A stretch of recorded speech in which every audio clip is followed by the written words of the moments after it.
President Biden and congressional leaders postponed a meeting scheduled for today on the debt ceiling so that staff-level discussions can continue.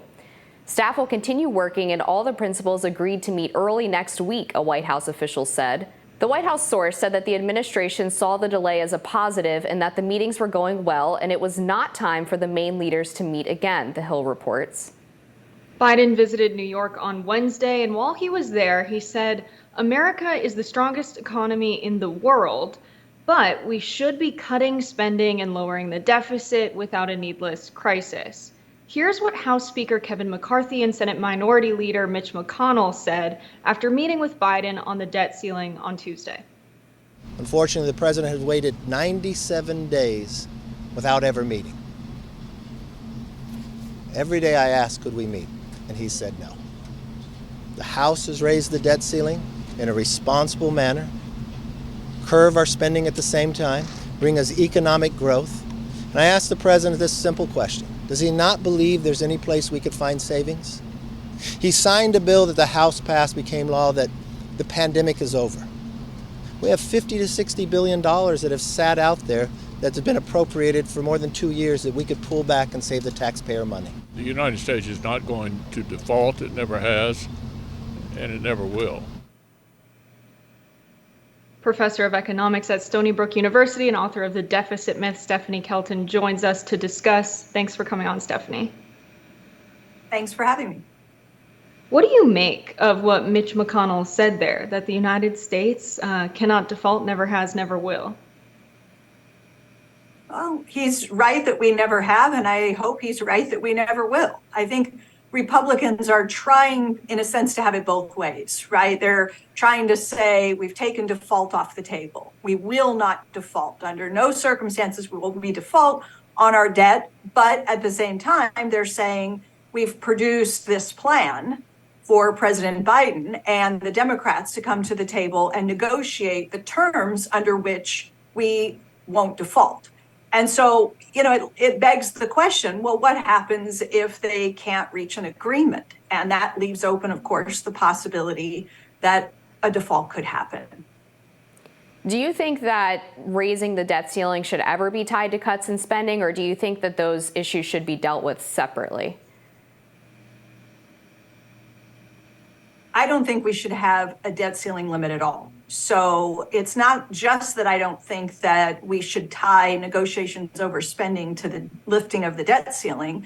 I think that we should never have to argue about lifting the debt ceiling. We're one of 2 countries in the entire world that has something like this. And the other country, Denmark, doesn't even use it the way we do. So really, we're the only one.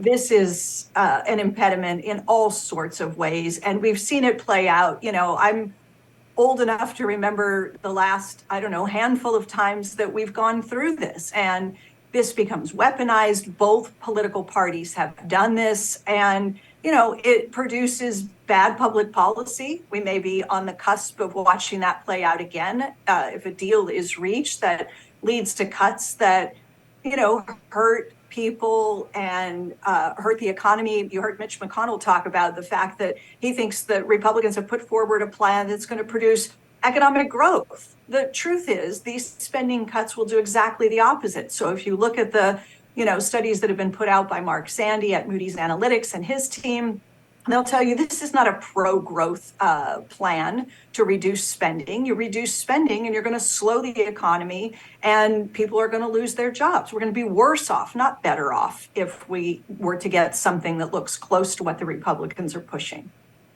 I think a lot of us saw Speaker McCarthy on the floor of the House say, if you had a kid and he had a credit card and kept spending over the limit, you would tell them to change their behavior. Can you say why that analogy might not fit when we talk about the federal debt?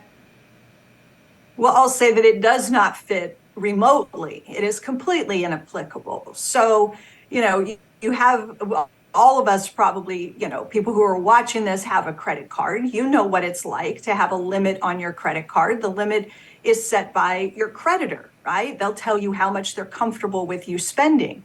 In the case of Congress, the limit is set by Congress itself.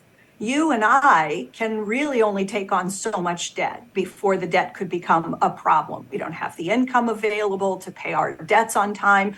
We might start missing payments, fall behind, our credit rating goes down. We might even default on some payments. The federal government's not like a household at all. Federal government is the issuer of the currency, and that puts them in a fundamentally different position from all of the rest of us. There is no question at all that the federal government in the United States of America has the financial ability to meet every payment obligation it has on time, in full, because it's promising to pay US dollars, and it is the issuer of the US dollar. The rest of us are users of the currency. We could actually get into trouble with debt. So all of this talk about default is not about the government's ability to keep its promises, whether it's to bondholders, people on Social Security, federal workers, and all the rest of it. It's about their willingness to do so. So the debt Professor- limit or the debt ceiling has been raised 78 separate times since 1960.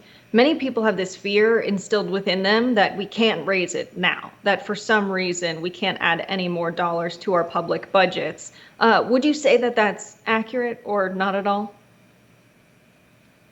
Not at all. In fact, Jessica, what it's saying, when we lift it, what we're saying is that we are giving permission to the Treasury to add more of a particular kind of dollar to our bank accounts, to our pockets, to our wealth, to our savings. Remember, I think people forget that, we hear this word debt and everybody says we're talking about the national debt and increasing the amount of indebtedness and so forth. But what we're really talking about is increasing the number of US treasuries that the Treasury Department is allowed to make available to the rest of the world. That can be to pensions and other investors, be to money market mutual funds. These treasuries are our financial assets. They're part of our savings. They're part of our wealth.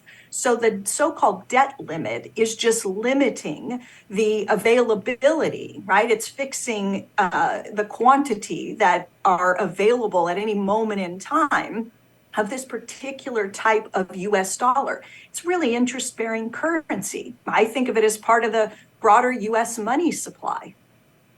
Thank you so much, Professor Kelton, for your expertise on this issue, and we'll be back with more Rising after this.